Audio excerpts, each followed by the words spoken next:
Ranking FIFA Timnas Indonesia naik usai permalukan Myanmar di Piala AFF 2024. Klasemen Piala AFF 2024, sikat Myanmar, Timnas Indonesia kalah subur dari Vietnam.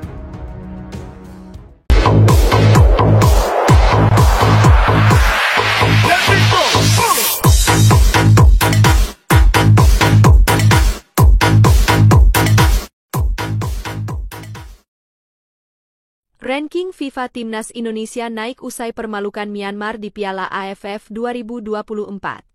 Kemenangan tipis 1-0 atas Myanmar di laga perdana Grup B Piala AFF 2024 membawa dampak positif pada peringkat FIFA Timnas Indonesia. Meski turnamen ini tidak masuk dalam agenda resmi FIFA Matchday, hasil pertandingan tetap diperhitungkan untuk perolehan poin ranking FIFA, meskipun dengan bobot lebih kecil.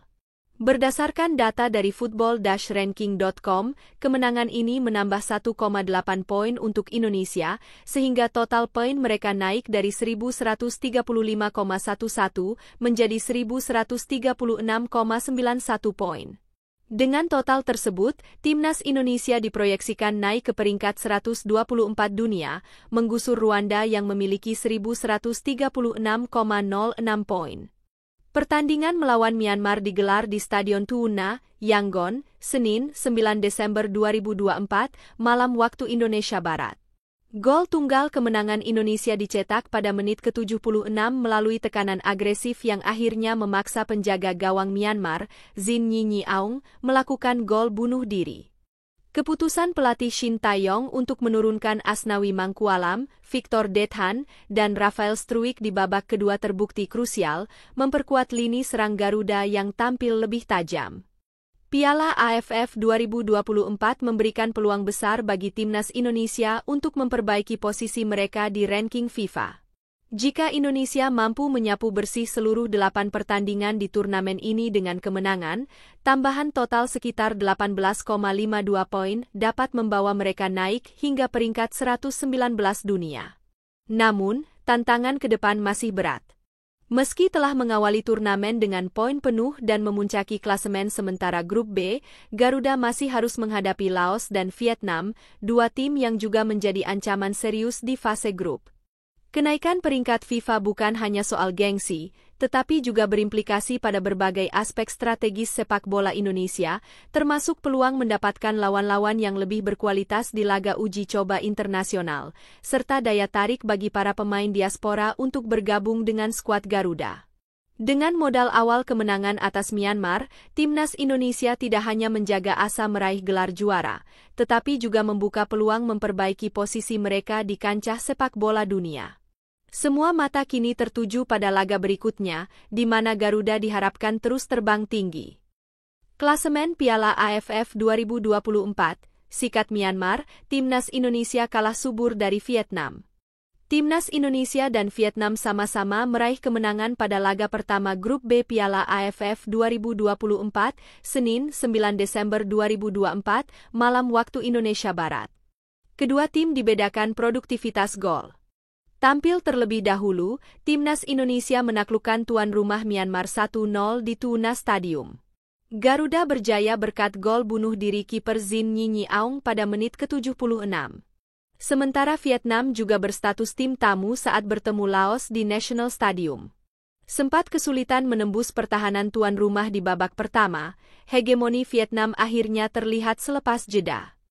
The Golden Star sukses melesakkan 3 gol melalui Nguyen Hai Long, 58, Nguyen Van Toan, 69, dan Van Enam Nguyen, 82. Namun, Laos bisa mendapat angka hiburan lewat penalti Boun Pachan Boun Kong, 95. Indonesia dan Vietnam merupakan dua unggulan utama di Grup B. Indonesia selanjutnya bersua Laos, 12 Desember.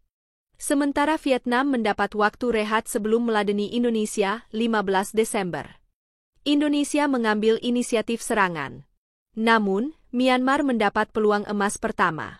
Luin Mu Aung dalam posisi bebas menyambut umpan silang rekan. Gawang kosong menantinya karena Cahya Supriyadi maju. Beruntung sontekannya masih melebar. Timnas Indonesia masih kesulitan menembus pertahanan tuan rumah. Sedangkan Myanmar mulai keluar dari tekanan.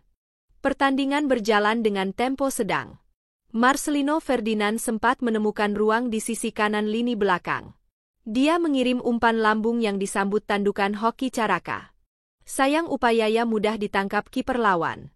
Myanmar kembali menciptakan situasi berbahaya. Lemparan ke dalam sempat membuat Indonesia panik.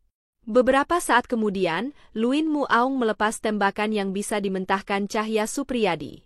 Dari sepak pojok yang tercipta, Cahya Supriyadi menepis tendangan Maung Luin hingga membentur tiang gawang dan membutuhkan perawatan. Indonesia urung memaksimalkan situasi bola mati. Sebanyak 4 sepak pojok dan 2 lemparan ke dalam Pratama Arhan tidak ada yang berbuah gol. Myanmar tampil solid dengan menghalau bola yang datang. Bola mati Indonesia akhirnya berbuah peluang. Sepak pojok Doni Tri Pamungkas mendarat di kepala Muhammad Ferrari. Namun tandukan sang kapten masih melebar. Giliran Myanmar mengancam. Tendangan keras Win Thein Zhao dari luar kotak penalti deras menuju gawang Indonesia. Cahya Supriyadi tidak berkutik. Beruntung si kulit bundar masih menerpa mistar. Ada tambahan waktu 4 menit di laga Myanmar versus Timnas Indonesia. Namun, kedua tim gagal memanfaatkan ini untuk memecah kebuntuan. Babak kedua dimulai. Pelatih Indonesia Shin Tae-yong merombak tim. Asnawi Mangkualam, Rafael Struijk, dan Victor Dethan masuk. Mereka menggantikan Alfrianto Niko, Arhan Kaka, dan Zanadin Faris. Kehadiran 3 muka anyar membuat permainan Indonesia lebih mengalir. Namun, Marcelino Ferdinand dan kawan-kawan tetap kesulitan menciptakan peluang berbahaya. Jalan pertandingan Myanmar versus Indonesia tidak banyak berubah memasuki menit ke-65. Indonesia kesulitan membuang bola dengan tackle Kadek Arel dan Muhammad Ferrari meleset. Beruntung ada Pratama Arhan yang menyapu si kulit bundar di detik-detik akhir. Dari sepak pojok yang tercipta, Myanmar juga urung memaksimalkan. Tidak lama berselang, Hoki Caraka digantikan Robbie Darwish. Indonesia akhirnya memecah kebuntuan pada menit ke-76. Lemparan ke dalam Pratama Arhan coba disambut Kadek Arel. Pemain asal Bali itu lalu menyodorkan bola ke Asnawi Mangkualam yang melepas tendangan. Bola mengenai mistar gawang dan mengenai kepala kiper Zin Nyinyi Aung hingga melewati garis gawang. Setelah sempat diperiksa VAR, gol disahkan. Gol itu menambah kepercayaan diri timnas. Selanjutnya giliran Rafael Struijk menguji refleks Zin Nyinyi Aung. Tidak lama berselang, pemain Brisbane Roar itu kembali coba memberi perbedaan. Sayang tendangannya kali ini masih lemah. Ternyata bukan Pratama Arhan saja yang piawai melepas lemparan ke dalam. Robbie Darwish juga bisa melakukannya. Umpannya disambut Kadek Arel yang berbuah sepak pojok. Waktu normal menyisakan kurang dari 5 menit. Ronaldo Kuateh masuk menggantikan Marcelino Ferdinand. Ada tambahan waktu 7 menit. Myanmar coba menyamakan skor tapi bisa dihalau pertahanan Indonesia. Garuda pun sukses mempertahankan keunggulan untuk meraih kemenangan penting.